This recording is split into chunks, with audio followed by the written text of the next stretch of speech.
Okay, so welcome to our second in the series of Dr. Martin talks to me. So thanks for talking to me again, despite your ailments.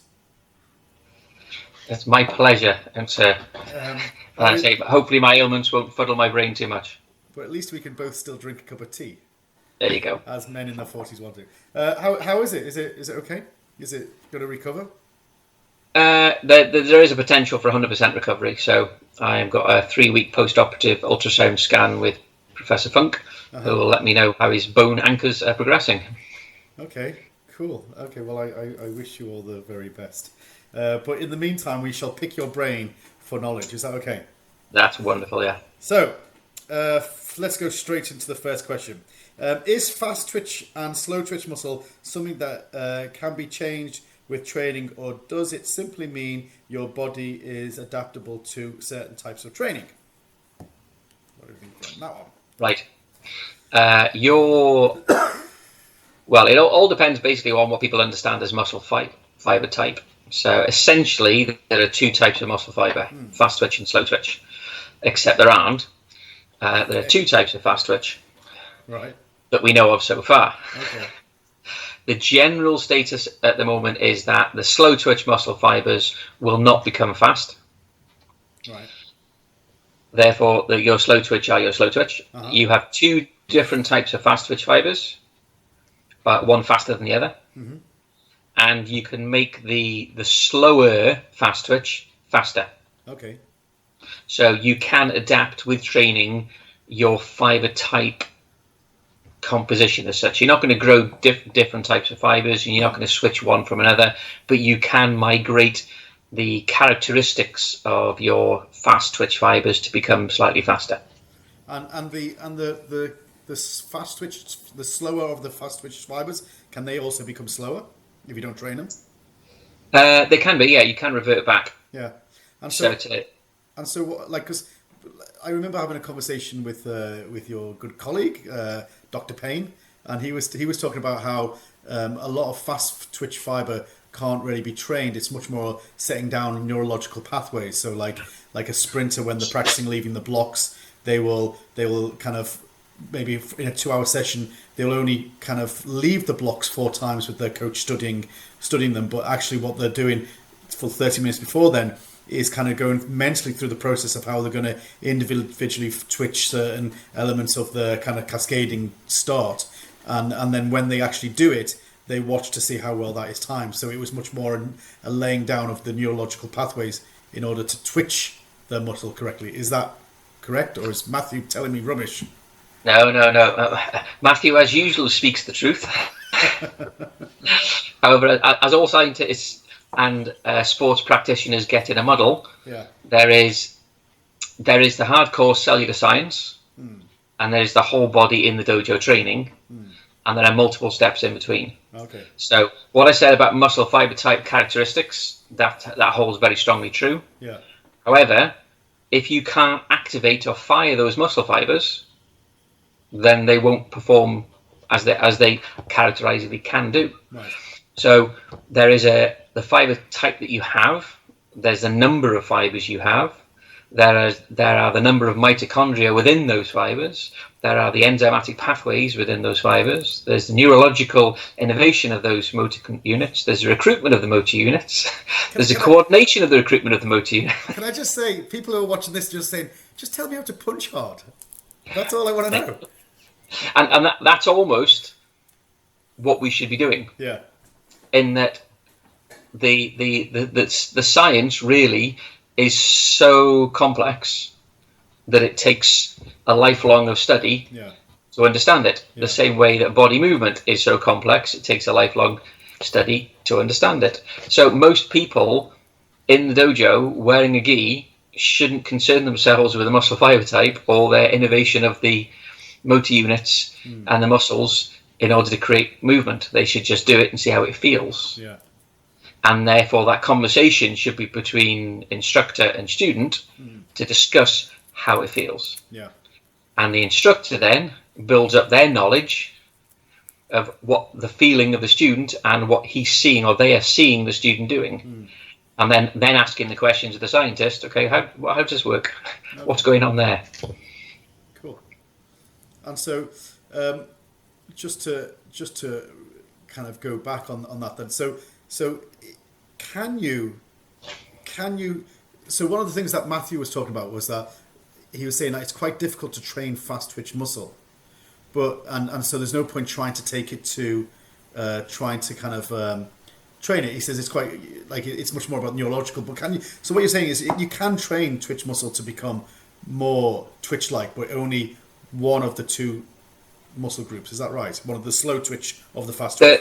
The slow twitch is eminently more trainable than the fast twitch. Okay. So the slow twitch, we can increase mitochondrial enzymes, we can do mitochondrial biogenesis, and we can actually increase their capacity quite a lot. Okay. The fast twitch, the nature of fast twitch is it twitches. Yeah. Once it's twitched, it takes time before it can twitch again. Okay. So the trainability of fast twitch is more difficult. So you can do it, but you'd spend an awful long time getting very small results. Okay. Whereas if you learn how to coordinate all those twitches together at that one time, you're going to get a much bigger impact. Cool. So he's right, very much right in to say that the pure power, the pure speed, the pure athletes will spend an awful long time thinking about training, but they won't actually perform very regularly. Okay. Cool. Yeah, I remember actually a story from Aidan Trimble, and he was doing some, like Aidan always has these great stories, and they always involve kind of him being somewhere really fabulous with amazing people, you know. And he was saying, and he just offhand he said, "Oh yeah, I did this thing once with Linford Christie." I was like, "What, really?" And he goes, "Oh yeah." It was like, and someone asked him, "Oh, could you just kind of show us how you leave the blocks and just do a quick sprint?" And Linford Christie was like, "Yeah, that'll take me an hour of preparation just to get to the point where I can show you one." And they were like, "Really?" And I remember Aidan saying to me, he was like he was used to going, "Right, come on, let's fight now," kind of thing. But like Linford Christie is such a refined and specific athlete that it took him that amount of time to kind of get to that point. I can fully appreciate that story. Yeah. And I would add that when I was with Linford Christie, it's only me that doesn't know anybody famous.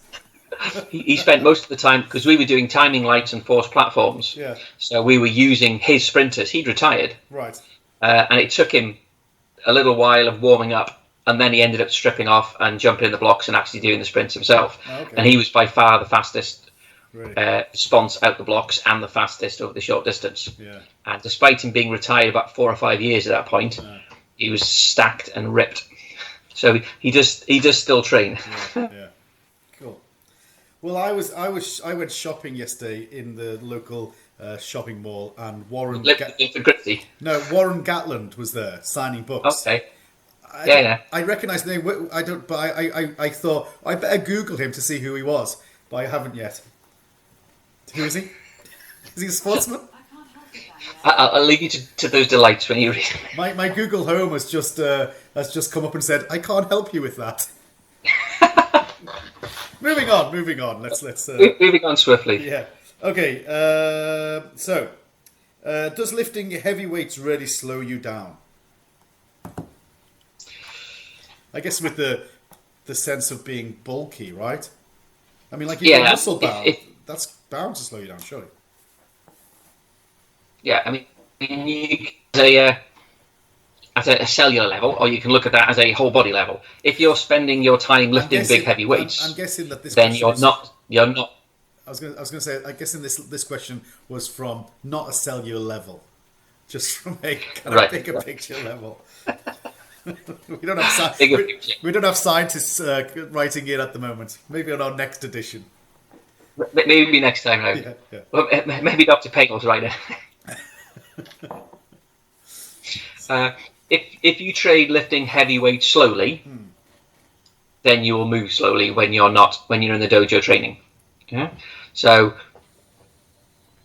if you only train lifting heavy weights slowly, then yes, you will slow yourself down. However, I don't know people that only do that. Okay. So if you go to the gym in Loughborough University where we are, then there's huge numbers of people doing various different things, but they're all in the gym. The sprinters are in the gym, the MMA fighters are in the gym, the badminton players are in the gym lifting, and all the people that are doing fast movements, they'll all train and use resistance exercise. So being in the gym lifting weights won't slow your karate down. However, if you only lift heavy weights slowly, then yes, you will. Okay. It was interesting, like for when I was in Japan, we used to do, Tetsugaita, the steel shoes. So Yeah. like probably like 3 kilos, maybe 3 or 4 kilos. And you do slow kicks with them. Yeah. And when I left Japan, I continued that training just with ankle weights, same sort of weight. And even to this day, I'll do the same kind of regime where we're doing Maigiri, Moshigiri, Yokigiri in a slow count of 3. So first count knee up, second count slowly out to full extension, then back, holding that form, and third count down. And then a number of years ago, I was talking to Steve Ubel Sensei, and he also does kind of kicks with ankle weights. And he was like, yeah, I just do them speed and power. I was like, really? You kind of kick with like 3 or 4 kilos? And he was like, no, I kick with 5 kilos speed and power. And I was like, but surely, no, that's dangerous for your ligaments. And he's like, no, of course you have to build up, but your ligament structure will get stronger and you'll cope with it. And like, why would you kick slowly? Like, oh, yeah, okay, fair enough. So now we have a mixture of both. We do both slow kicks on occasions with the weights, and then we built up, and now we can kick. And it's surprisingly how quickly you can build up to kick full speed and power with 5 kilos. Yeah, I mean, and the important thing that Steve hit the nail on the head there with, as usual, is the progressive overload. Yeah. In that, in order to adapt and progress your training, you must overload. Yeah. But if you overload too much too quickly, the tissue structure will just not support it. Yeah. Yeah. So on that basis, you have to go slow to start with. Yeah. But if you never speed up, you will never overload the neuromuscular function that is making you move more quickly. So you have to do both. Yeah, for sure. And also, like, if you think about like my ligament strength and maybe someone like Ross's ligament strength in the dojo is probably the same, but his leg's 5 kilo heavier than mine because it's chunky and fat. So, well, not fat, but it's chunky, should I say? And like, I mean, like, there's loads of people out there who are much heavier than me, kind of bouncing about. So it's not that much more strain, right? They I mean, obviously they didn't get big overnight, but Yeah, but it's the thing is, it's all relative in that they carry those weights around all day, every day. Yeah, sure, yeah. So that ligament structure and their normal training is they're carrying those loads. So if they put a 2 kilogram load on, that's an additional 2 kilogram load. Sure, yeah. Now the difference with you is that you've spent 20 years doing that. Yeah. Therefore, you are very, very well conditioned. Whereas Ross may have been doing it seriously for 5 years. Yeah. Or 6 years or 7 years. Yeah. So that there'll be your level of experience by definition will put you at the very top of the tree that requires your body's adaptations because you've had the length of time. Yeah. And it's with biology, time is all conquering. Yeah. Which is one of your questions later on about aging. That's one of the many fans who sent all these questions in. Yeah. Time is not all conquering, time is all destroying. I assure you. Okay, moving on. Have we seen biomechanical evolution in karate from less biomechanically sound, effective to more so? One karate author in his book Shuhari, plug for my last book, pointed to the Yokogiri Kyagi as a technique that evolved. So, can we see that the karate of 20, 30, 40, 50 years ago has biomechanically changed? I mean, I'd Okay, well, there's I'll pick you up on your nomenclature there. Changed and evolved are two different things. Yeah, for sure. Yes, I can guarantee it's changed because looking at the pictures, looking at the videos, looking at the people, you can see changes. Evolved suggests survival and improvement and etc., which most of the changes I've seen have been in style. Yeah. and most of the rationale I've been given for this is how it's done is non-biomechanical, non-physiological, non-biological. This is the correct way. And the people I've heard try to give rationales for why the changes have been made are non-scientific, non-biomechanical. It's like, because this is how my teacher taught me, or this is how it's best done. So I'd say there's been lots of changes through the years. How many of them have been led through insight into the actual mechanic of the movement? I'm not so sure.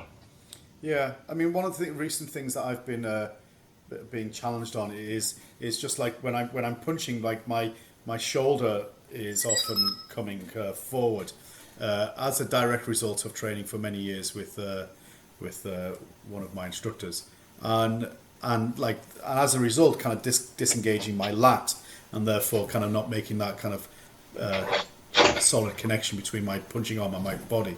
And so, that unquestionably, I did that for many years because it was justified to me, and I had previously justified it to others when I was teaching. Now there was a rationale behind it, but I understand what that rationale was, and it worked. But biomechanically, it's not great for creating power, and arguably could damage your shoulder joint if done long enough for, etc. So I can see absolute change has taken place, some for the better, some for the worse. But I think, generally speaking, people have tried to find a way of executing techniques in a more efficient way, right? And looking back at, generally, I mean, like through trial and error, whether it be technically or not, or like scientifically or not, to trial and error, they've tried to produce better results. And looking back at karate in those old black and white videos, and now, it seems that we are far more dynamic, explosive than then. Would you say? Yeah, I mean, if the evidence we look at is those sort of the old 8mm, 9mm, whatever it was, the black and white films, there is definitely a more dynamic, explosive, movement orientated. Whether or not that adds to the actual function of the punch. I mean, the person that's hit me probably the hardest in my entire life was a small Chinese guy who works out of New York called William C.C. Chen, who weighs about 45, 50 kilograms and hit me without me really noticing him move that much. And I thought my spleen had exploded. So we've definitely got more dynamic. Whether or not it's functional, I see a lot of people that dance around that look very explosive and athletic, but the end product isn't there. And I think that links into some of the other questions we've talked about previously about impact and hitting things. The true test of whether or not your punch is working is when you punch somebody. Now, if we punch somebody regularly, we don't train very much. So we end up with apparatus to help us and work out if it's functional. Is it hitting harder? So I think the testing of that philosophy is the most important bit. And I suppose as one of the main criteria for the increased dynamic, explosive movement is competition, and competition is the last place you ever want to hit anyone hard. So I mean, for instance, we have karate in the 2020 Olympics coming up, we will see some. I'm going to see them. I've got which tickets. You'll be watching. I've got 2 tickets. You will see some very, very good athletes. You will see some very fine examples of body speed, movement, coordination, technique, etc. If you transported those people to the 1980s Liverpool clubs and asked if they want to posh their way past Terry O'Neill in a club, I'm not sure. Well, I'm pretty sure I know where to put my money on. But it's for different purposes. Like they're very Linford Christie. The sport competition people are Linford Christies. They're biomechanically tuned for speed. They're not biomechanically tuned for power. So they're very good at what they do. But is that what you want to do or somebody else wants to do. So the karate is a big umbrella and covers lots of different people with lots of different goals. Yeah. And one of the tasks we have is trying to differentiate and help them through the process. Yeah, I mean that's the thing, isn't it? Like for every person you talk to, there's a different criteria of why they're doing karate. And so, like, for example, Rick Houghton Sensei has recently taken to saying, the best self-defense is self-preservation, and so doing karate that is very healthy for you and very kind of balancing both physically, mentally, dare I say spiritually. And so that's the ultimate self-defense, where you don't destroy your body and can still practice into a very ripe old age. And I think that's a really great point. Whereas someone else will go, no, the ultimate self-defense is being able to defend yourself against a knife attack or a gun attack or a 3-on-1 attack. And someone else will say, no, karate's ultimate purpose is to win a gold medal at the only Olympics that you'll ever be in, at Tokyo. Like it's a whole host of different things, isn't it, that everyone brings to karate, or the rationale why people do karate, and therefore the purposing of what is the most important thing is all different and unique. So I think, yeah. And that is very much a journey, and that changes. Yeah, for sure, yeah. So when I started karate, age 12, there was no thought of spirituality involved. There was no thought of healthy aging involved. Yeah. It was like, let's go with these guys and have a fight. Yeah, absolutely, yeah. That's not where I am now, and it won't be where I am in 20, 30 years. Yeah. So we also go through a journey where our goals change. Yeah, absolutely. And I think being open-minded, in fact, I've just written, I wrote an article, and it's just been published in the latest SKM with John Cheetham, and one of Funakoshi Sensei's Niju Kun, one of his 20 precepts was, let your mind roam freely.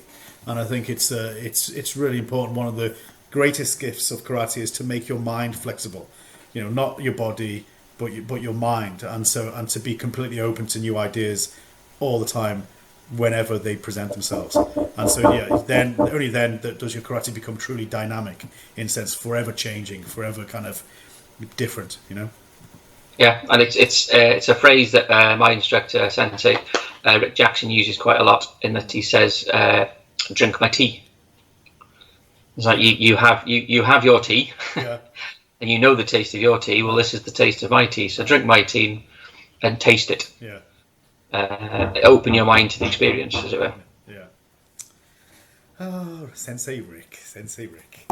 Okay, shall we move on? Indeed. Okay.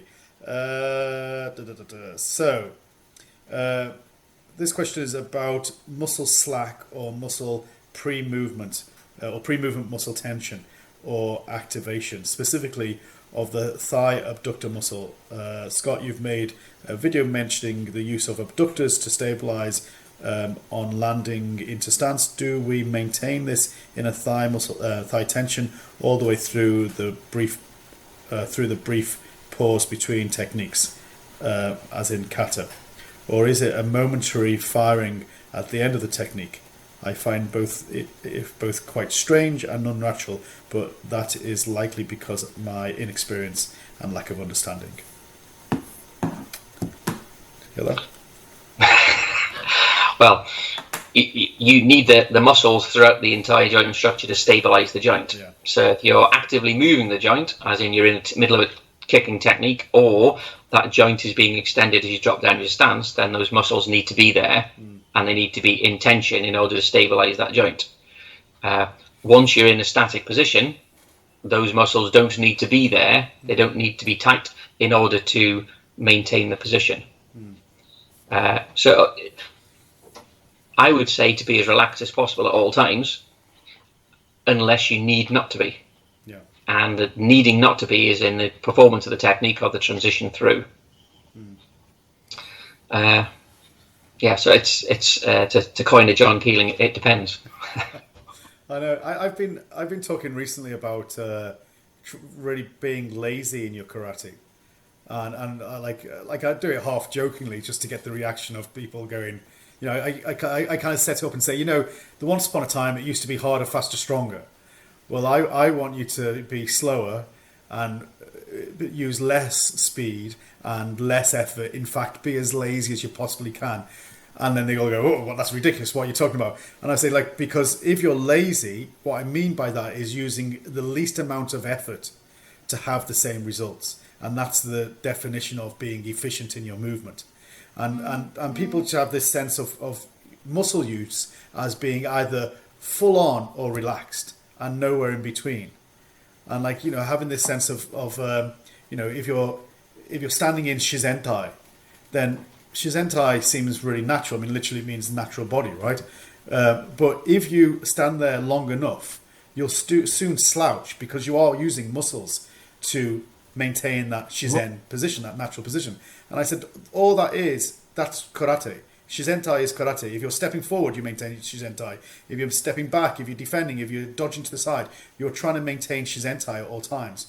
But a bit like a tree can stand, but if there's a gale force wind, the more wind there is from one side, you've got to support it from the other to maintain that shizen position. And I says that's all karate is. You're maintaining that form at all times. Sometimes, like when you're standing still in shizentai, that will be really easy. But if you're darting forward for oizuki, it's going to be really difficult. And the more you want to kind of maintain that form, or the more you want to put the brakes on, the more you've got to engage muscles to maintain that. But when you don't need it, you switch it off. Whereas people are keeping it engaged too long, and that's why we get kind of stiff karate. Yeah, I'd agree totally. The caveat I put on it is that you, in your vast experience, can feel those postural muscles, and you've spent your time at the front of the dojo watching people slouch into the relaxed position. Yeah. Whereas people going through the journey, we probably find that they can't feel as if those muscles are activated or not. They're either tense because they're making a conscious effort to be tight as possible, or they're totally relaxed, and the fine quality in between those two states they've never felt. Yeah. And it's probably one of the roles of the instructors to actually introduce the concept like you've done, and then try to walk them through so they can get to that level of understanding the nuances of contract and relax and to be that. I mean, if you relax every muscle, you're a pool of jelly on the floor. Yeah, for sure, yeah. Which obviously is not where we want. But if you tense every single muscle, you're like most karateka. Yeah, you're a stick in a white suit. Yeah. So yeah, I mean, it's about kind of, I think, kind of like I say, actively doing as little as possible whilst maintaining the same results, which is is the easiest thing to say, but of course is exceptionally difficult, that's why it takes decades to master, right? Those fine muscle control. Yeah. Indeed. And it's something I learned from my Tai Chi time. Yeah. Is that one of my Tai Chi instructors, I had a couple of private lessons, and we went through the form, and I stopped him and said, that's nothing like your form. You're completely changing your form. And he said, no, you just seen my teaching form. You haven't seen me do my form. Oh, really? You've seen me teach it. Yeah. So all my movements are exaggerated. All my actions are, very obvious. Whereas I'm doing exactly the same, but I'm now doing it in a minimized, efficient manner. Yeah. And I've seen it with instructors that stand at the front and kick and say, like that, not like this. And everybody's going, but those two are identical. And from an untrained eye, from the observer looking, they look identical, but from the perspective of the person doing it, it's vastly different. Yeah. Because they feel they've done two separate things. Interesting. Okay, moving on. Swiftly. Okay. What's next? What is next? Okay. This kind of. Okay, well, I'll an indelicate one that I could never ask in the dojo regarding clenching the anus. Well, let's ask it on the internet instead. Yeah, the only time I've ever heard it mentioned in Shotokan was with Lucio Moreno in his video 5 Principles of Yokogeri in Gankaku. That's a very specific video, isn't it? 5 Principles of Yokogeri in Gankaku. Okay. Not 4 principles, 5. Okay. I have seen it referred in a number of Tai Chi books, since abdominal wall tension plays a role in karate, and since inter-abdominal pressure has been mentioned by J.D. Swanson, might clenching the anus stabilize the pelvis or pelvic floor in some way? Well, can I just as an aside say that my original instructor, Kato Sensei, used to forever in class. Now, bearing in mind this was the 80s when this type of thing was okay. Would regularly, when we're in Kibarachi, say, "Come on, you must squeeze your arsehole." It was a very succinct way of getting probably quite a complex message into the students. Probably not the most politically sensitive or socially sensitive way to describe it, but nonetheless kind of descriptive. Well, okay, I'll now ask you a question to go with that then. Yeah. Because we are of a certain generation, I can put my hand up and say that we did this training myself. But are you not familiar with the 50-pence piece inserted between buttock cheeks in order to maintain a level of tension? 50p? We only used 10p. You must have been rich in your dojo. Yeah. I was going to say we passed it round here, but yeah, it's another very complex issue. There are many different pairs of muscles around the hip girdle. Contracting different ones different times is important, and that's the nuances of your movement.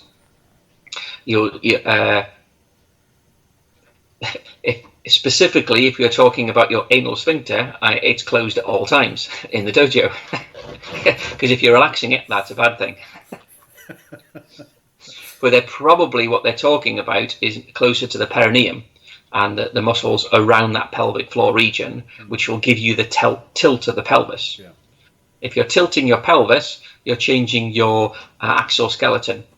And if you're changing your axial skeleton, then you're changing your entire posture. Anybody who's done sanchin as a kata will have been told to contract and this, that, and the other. If anybody who's trained with Sensei's Ubel will know about the center, not lifting the center up but pushing the center forward. And that's all about the complex contractions of your hip girdle. For the female members of the dojos that have gone through childbirth, they'll know all about the pelvic floor muscles. And they'll know about the exercises they do to regain the strength in those pelvic muscles. Anybody who's done any pranayama meditation will know all about their tension and the relaxation in the different areas. So it's very complex. It is prevalent in a lot of martial arts, and it is taught, but it's taught in different ways so as to avoid various uses of the words anus, bottom, or anything else. I was going to say, it's always taught in metaphor, isn't it? Which is probably, not the best way of describing such a complex issue. One thing that I find, though, is that like, I think the first time that students come across this is when they're maybe in Zenkutsuchi and the tailbone sticks out a little bit, the pelvis kind of tilts, and so they're told that they must kind of tilt the pelvis forward in order to maintain that kind of horizontal kind of nature of your pelvis and vertical nature of your spine, and so that's the first kind of introduction. Kind of engage the abdomen, pull it forward a little bit so the spine's engaged, so the pelvis is engaged.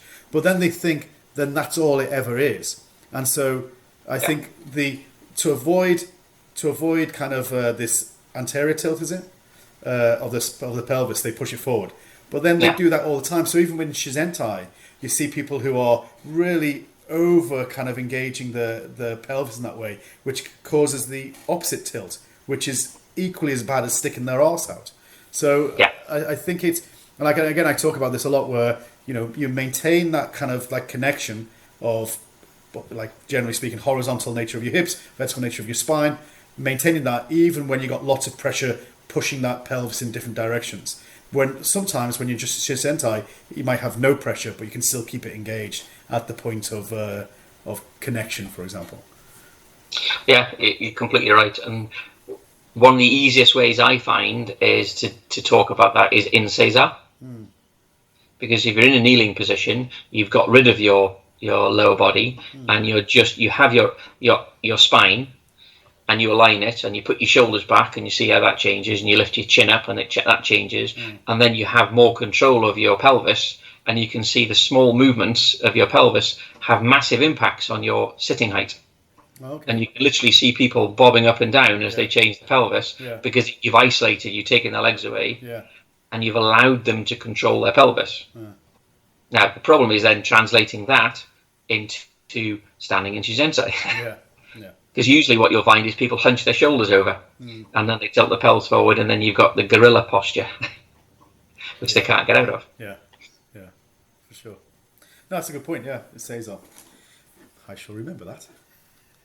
Okay, let's get past the anus question, shall we? Yeah, as quickly as possible.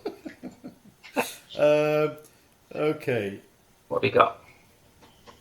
So, let's do this aging one, shall we? How do you know, without expert advice, how you can keep pushing yourself, certainly as you age? And what should an aging woman do differently to an aging man, if anything? Right. Well, the again, I'll go for Keelingism. It depends.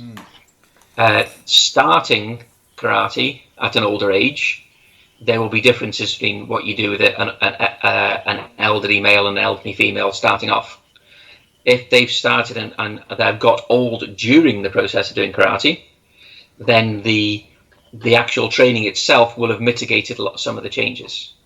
So one of the biggest things with females going through the aging process is the menopause, which is basic. It can occur as early as in the 30s, but typically it's more later on, the late 40s, early 50s, and moving on. And their circulating hormones will change, which means it'll have an impact on their bone strength, and it'll have an impact on their trainability. So their ability to put on extra strength or extra muscle or extra tendon strength, etc. So the important thing with aging is to not stop training. Any break in training, it is much more difficult to get back up to speed the older you are. So, for instance, I've been out for 8 weeks now. I've got another 8 weeks before I get my sling off. I would normally leap back in the dojo and carry on as normal. From when I take my sling off and start rehab in the dojo, it will take me a full 12 months before I'm back up to 100%. Whereas 20, 25, 30 years ago, it would have taken me 3 to 4 months to get back up. I'd be hitting the gym harder, I'd be rehabbing faster. And that's just because the nature of the biology. The older the tissues, the less responsive they become. So it certainly doesn't mean that the older you come, the less you can do. It just means that you must maintain that. It's more, younger people can go off for a couple of weeks break, come back and don't even notice it. However, the elder karateka need more of a daily routine to maintain and keep going with what they're doing, so their training doesn't get an interruption. For an older karateka is always going to be much more difficult than it is from a younger one. Yeah, I think also, because the question was about, do we need expert knowledge? But I think actually the best person to know your own body is yourself, right? And so listening to your own body and like knowing it and knowing when to ease off, knowing when to train harder, training smarter. I think a lot of people, I know for me, my biggest issue is like just the addictive nature of training hard and the ego of training hard, especially with people who are younger, like is really distracting and alluring to make you do things that maybe aren't the best for you at the age that I am. So I have to kind of constantly listen to my own body and make sure that I'm not being stupid, Yeah, and it is very much an ego thing. And it's a personal thing. It's how much you listen to your body. Yeah. Obviously, the older you get, you don't want to stop training. You don't want to not do the things, but you just have to do them more progressively. Yeah. Yeah. So that thing that you wanted to do today, now you might have to build up to do it and do it in 2 or 3 days' time. Yeah. I think you can still do it, but it does take that extra preparation, that longer period of getting the body ready for it. Yeah, absolutely. Okay, right. Let's let's move on. Should we do one or two more, and then I have been told by, because we're kind of we're kind of hijacking Ross and Rue's Hombu Dojo podcast. So we're enhancing it. Yeah? Well, yeah, we're giving it a little bit more maturity and a little bit more kind of information heavy podcasts rather than. But what they have done though is they've said that we must provide at the end of the podcast a fail of the week. So I fail of the week. So a time that you have messed up in training, but like I presume that can't apply to you for the last 8 weeks. So maybe you can talk about your fail of the week, which has led you to the position. I've got a fail of the week as well, which wasn't this week; it was a couple of weeks ago. But we're mature, so we don't fail every week, right? Unlike them, we maybe once a couple of months, something like that. So maybe that's what you can think about whilst you're answering this question. There are a large amount of research showing the benefits of random practice and variable random practice over block practice for motor learning skills. I'm generalizing, but there is a huge amount of karate dojo. There are a huge amount of karate dojos using block practice for their training, i.e., repeating the same technique over and over again in isolation. What is your opinion on random versus block practice, and do you use random practice in your dojo? Right. There is lots of research, and there's lots of research in the motor control area about how to enhance motor skills. The sports arena, the golf swing, the tennis shot. There's huge amounts of coach-led data, but there's also huge amounts of lab-based data about how to enhance specific open skills, specific closed skills, etc., etc. My personal experience, where I'm training with Senti Jacks at the moment, is very much that we will do a set of basic skills, Kihon, that will then get translated into a partner work, the Kumite aspect. We will usually go back to a more advanced set of Kihon, and then back into a second set of Kumite, before finishing either on some type of kata or basics at the end of the session. So we will go through you could call that random. I don't like using the word random because it's completely not random. But it's not that block practice where you stand there and just punch for 10,000 punches and go home again. There are benefits to both sides of the coin, and it very much depends what you're trying to teach. If you're trying to teach a specific motor skill, then you need the repetitions. However, at the end of the repetitions, that motor skill is not learned. You have to go away from it and you have to come back to it. So there is benefit in repping out constantly. But that benefit only really comes true if that is repeated on a regular basis. So you'll rep it out on Monday and Tuesday and Wednesday and Thursday and Friday. So every day you train, you're repping out the same thing. But the other part of the session will be something different, which will include that motor skill. Basic punching and then basic kumite. And then using that block practice, but adding in that random practice, as it were, over the course of a week. So you're looking at a mesocycle as opposed to a microcycle. So training principles. When are you looking for the improvement? Are you looking for the improvement in the first 20 minutes of the class? Because I can get you that by repping it out. But will that then translate to the next week when they come back in again? Probably not. So it really depends. It's the application of that research that they're talking about into a real world scenario. So there's a place for both, but using only one won't work. I think. I mean, I slightly disagree with the premise of the question, which is basically there are lots of dojos out there that are just doing block training, and maybe that was true in the 60s, 70s, 80s, 90s, maybe, or maybe I'm just in a bubble where that doesn't happen. But I don't see any dojo now that is just getting the students to march up and down doing Ido Kihon, up and down basic combinations, as any functioning dojo. I mean, how do they function? How do they get students? How do they manage to maintain students by teaching in that kind of block, boring kind of training? I mean, for sure, there are times when you do lots of basics, and for sure, there are times when you don't go and apply those principles. But certainly not my dojo, and I know certainly not in your dojo, and certainly not in the, like, I can't think of any dojo that I visit that is the case. So, yeah, I don't. Well, I might flip that on the head for you then, in that the dojos you visit are by invitation from enlightened instructors. Yes, that's why I said, like, maybe I'm just in my bubble. And I will stay in my bubble. I am not going out of my bubble. It's a nice bubble. It's okay. Okay, let's do one more, shall we? And then we will call it a day. So, let me see.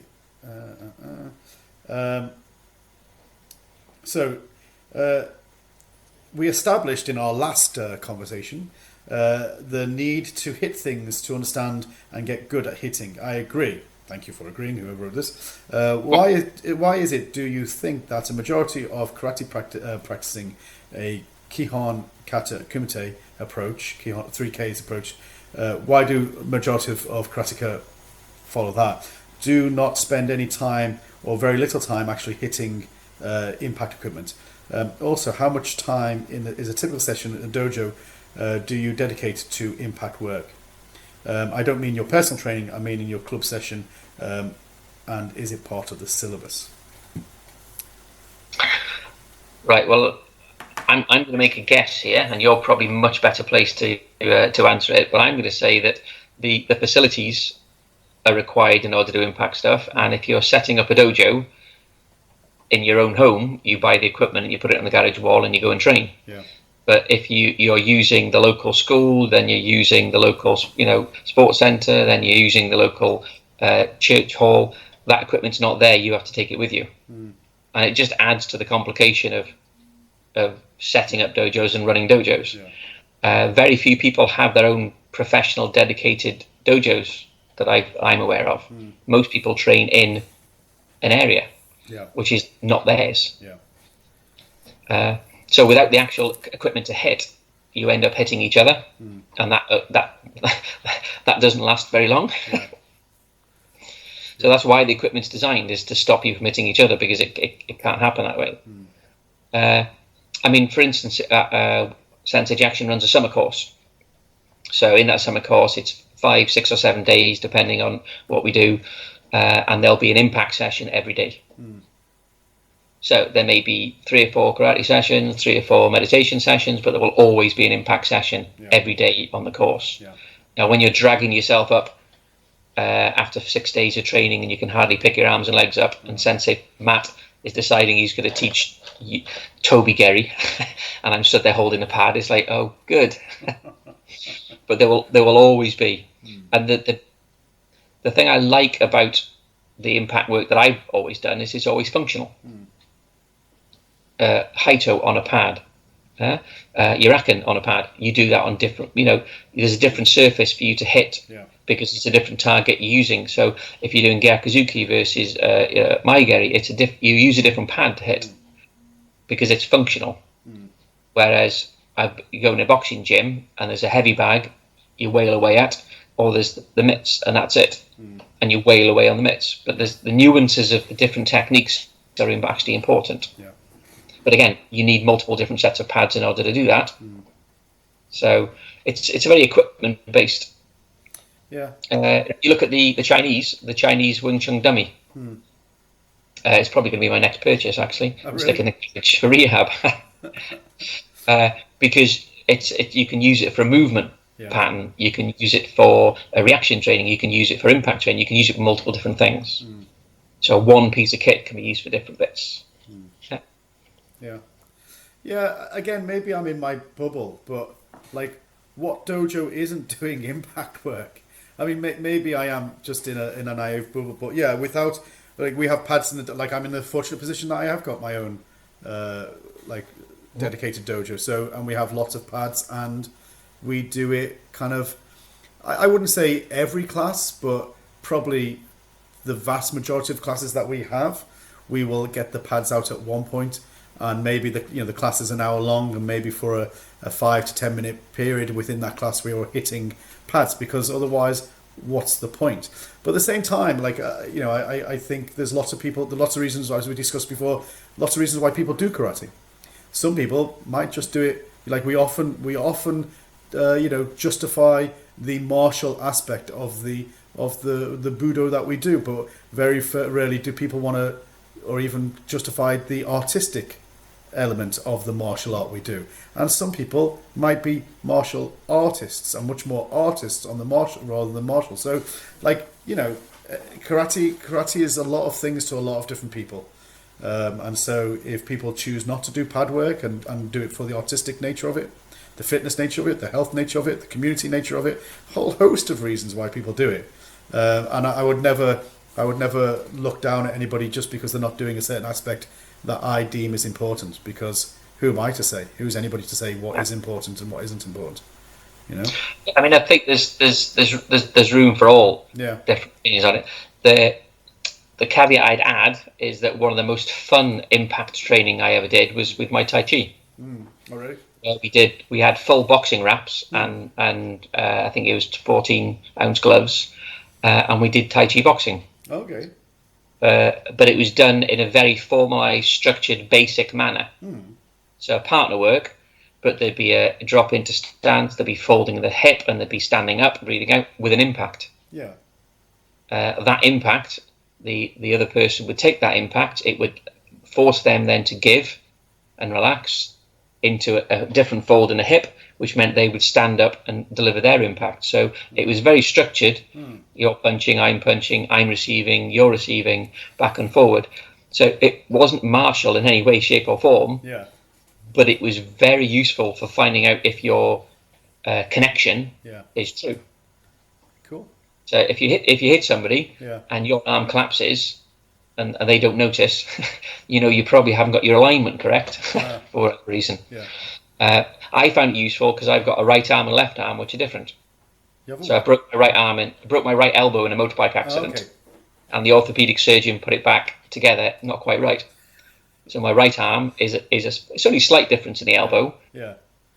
But if people say straighten your arm, it's like it doesn't, and it's got a little rotation on it. So I'm different. I'm very different left to right. Okay. So I find feeling the correct position much more easier than just pushing it straight. Yeah. And say the impact there is a learning thing for me, not a martial thing. It's an actual understanding of the body movement. Yeah. Yeah. I mean, I certainly would always advocate having impact work as part of your training.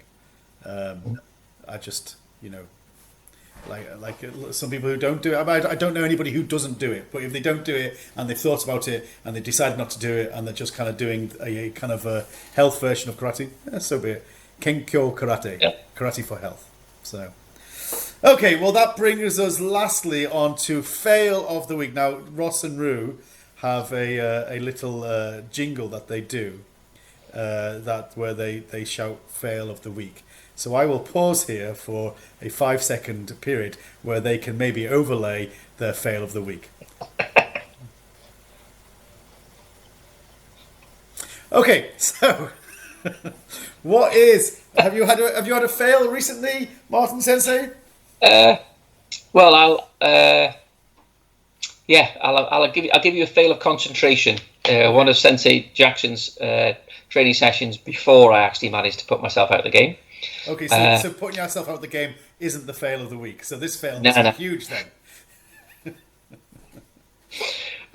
Some kumite, some very complex structured kumite, which required me to think about the sequence of events. And I neglected to recognise that the person standing in front of me was a visitor from Japan who was moving a lot quicker than previous people I'd been partnered with. Okay. Which meant that my neck movement backwards was working overtime for the first as I worked out what the sequence was. So getting lost in what we're supposed to be doing as opposed to be living in the moment of having somebody in front of you. Yeah. Focus on the person in front of you. It doesn't matter what you've been told to do. But also, like Rick Sensei's a bit of a pain, isn't he? He puts those disruptors into his sequences that just doesn't flow. Like, Yep. like that's just messing me up completely. He's like, yes, And yes. and when you have the partner here who is supposed to be punching with their left hand but actually punches with their right, Oh, really? and you get hit, that's your fault because you're supposed to just accept. Okay. That's to overcome. Yeah. Well, my fail of the week is again not this week, but 2 weeks ago I flew all the way over to San Diego to train with Steve Ubel Sensei, and I'd been teaching in the Midwest in Ohio and St. Louis, although I spent most of the day telling them that it should be pronounced St. Louis, but they wouldn't have it, and as a result, I think they poisoned me. and whatever I ate on the Monday night didn't quite sit well, and then I flew over to San Diego on the Tuesday, expecting to train with Steve Sensei on the Tuesday night, and then and my gracious host said, now here's your bedroom, and I looked out my window and there's this beautiful swimming pool and palm trees, and I'm like, welcome to California, baby, and then I had to promptly say, I don't think I'm going to go anywhere for the next 24 hours, and I promptly spewed and other things as my body got rid of everything. And so for the first 24 hours of wanting to train with the legend that is Steve Ubel, I spent in the toilet. So that was definitely a very long way to go to completely and utterly fail. So yeah, that was my fail of the week. So Yeah, I prefer mine. Yeah. Well, I still got to train with him. He put an extra session on the next day for me, just to make me feel better. So I did train with him twice instead of. Which is exactly what I expect the gentleman that is Steve Ubel to do. Yeah, of course. So, okay. Well, thank you very much. We shall do it again, maybe when we have time again. Yeah. Happy? Yeah. Cool. And if anybody wants to post their questions, I think we got quite a few. We got through quite a few of the questions. So if anybody else wants to ask questions, they can maybe post it in the comments below, as they say on all YouTubers do, and we'll get to them next time. So until then, Yep. Urs, thank you very much. Thank you. Thank you, Peter. Urs.